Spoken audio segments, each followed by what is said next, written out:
official. Whoa.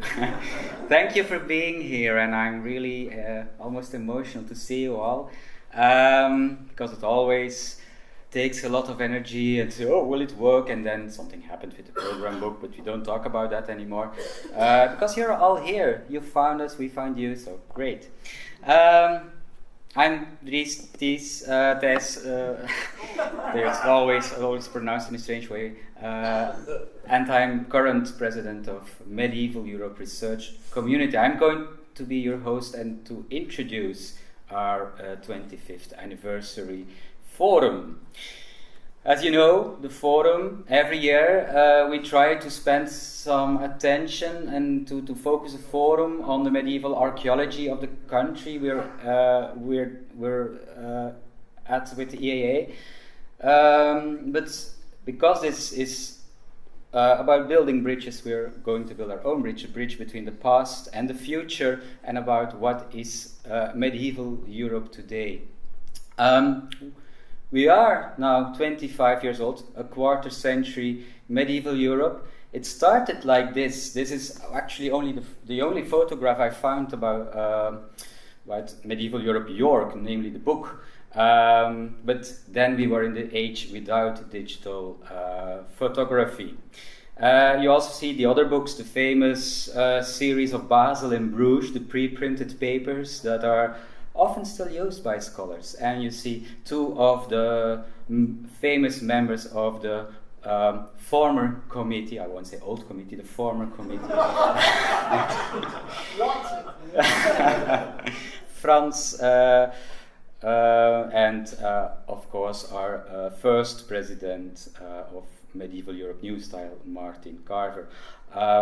As I was informed, also Barbara Scholkman, Hans Andersson, Catherine Hills were part of this first committee. Julian here? Julian Richards organized the 92 meeting, so I probably forget people, but thank you for starting this up 25 years ago.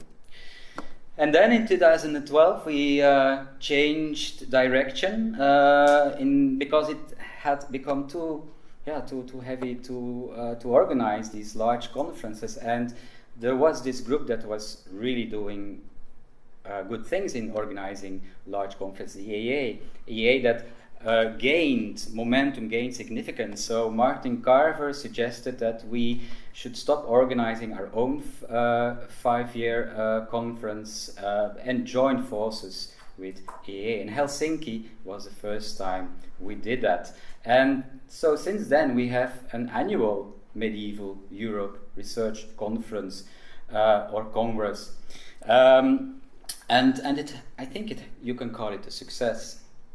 Only 2 days ago we came together with the committee over here in Maastricht. So with the committee, it's an elected committee with not a representative of every country, but we try with the committee to cover most of Europe, and then we try to develop MERC, Medieval Europe, into being more performant every year, and to have strong medieval archaeological sessions and a strong medieval archaeological presence at the next EA every year. So this is the meeting we had this year, and that was the one where we prepared Barcelona. So I do hope to see you in Barcelona, but that will be no problem, I think. One of the new things we decided, by the way, with our committee was that we will start up a grant system, a new grant system, because we think it's important that young researchers can come to the EAA.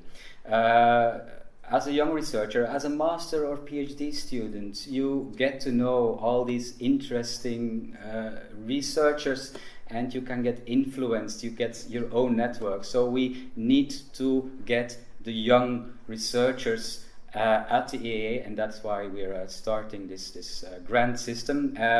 And if you're president of a society, national society, or have a lot of money, feel free to sponsor us. We need €1,000 every year in order to get. It's not for ourselves; it's for the young people.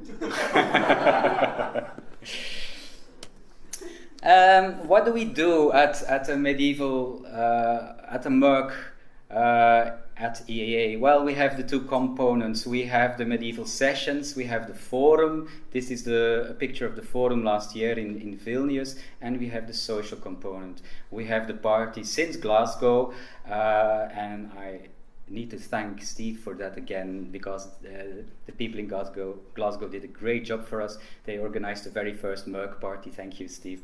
And since then it has become a classic, and I know I have handed out already 20 extra tickets, and now they're finished for the party of this year. So many people like to attend that one, the party for Dr. Jones. Just a small word about content. What do we do with MERC from a chronological perspective? I often hear, the medieval. What is medieval? Does that mean that you don't include post-medieval or early modern or even 19th century or contemporary? Well, we know that medieval is relative, of course. Medieval, not one single medieval person called him or herself medieval to start with. So for us, medieval is the large medieval period. Actually, we want to reach out to the Iron Age and Bronze Age specialists, because there is a lot of that archaeology that is relevant to understand the early medieval time. We want to reach out until the 20th century archaeology. So for us, medieval is medieval in its broadest sense. Also geographical. Europe is relative, of course. In these years of global medieval archaeology, I don't have to tell you this. And we're at the same time, we don't want to be too Central Western Europe centered. There are many medieval archaeologists. Every single part of Europe has its own perspective on what the medieval world looks like, how they regard the others. So it's good to look at each other. Oh, many pictures. Yeah, okay, I wait. Right? Okay. And these are the words of Martin Carver 2 years ago, which he wrote for the occasion of the anniversary of Archeologia Medievale, or the Italian Archaeological Society, I should say. And this is Martin talking, but this is more or less still the philosophy that we like to follow with MERC. We want to enlarge our agenda. We want to broaden our minds and reach out. And it's good for medieval archaeology if it can have this broad sense of chronology and this broad sense of geography. Another issue is, of course, the relationship with history, but I'm not going to talk about that myself right now, because I know two of the following speakers will do that. But I think this is still a valuable statement by Martin Carver. Few problems with medieval archaeology in general. I will not expand on them, but as you know, with 25 years of Malta, preventive archaeology has not given us 25 years of research. There's so many sites, so many data that are still not studied, because there's, the problem with Malta archaeology. The people are paid to dig the site, but people are not paid to study the site. So that's a problem, and that gives us a backlog in information, I think. And Malta. Bye, Malta. Another aspect of problems or not for the future is that, the public, what do we do with the public?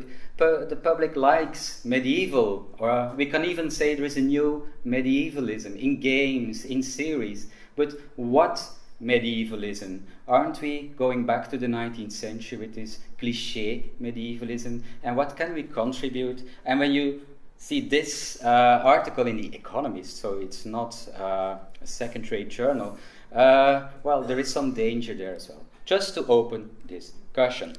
Okay, what are we going to do? We're going to talk about, and here you see the norms of the past, the present, and the future.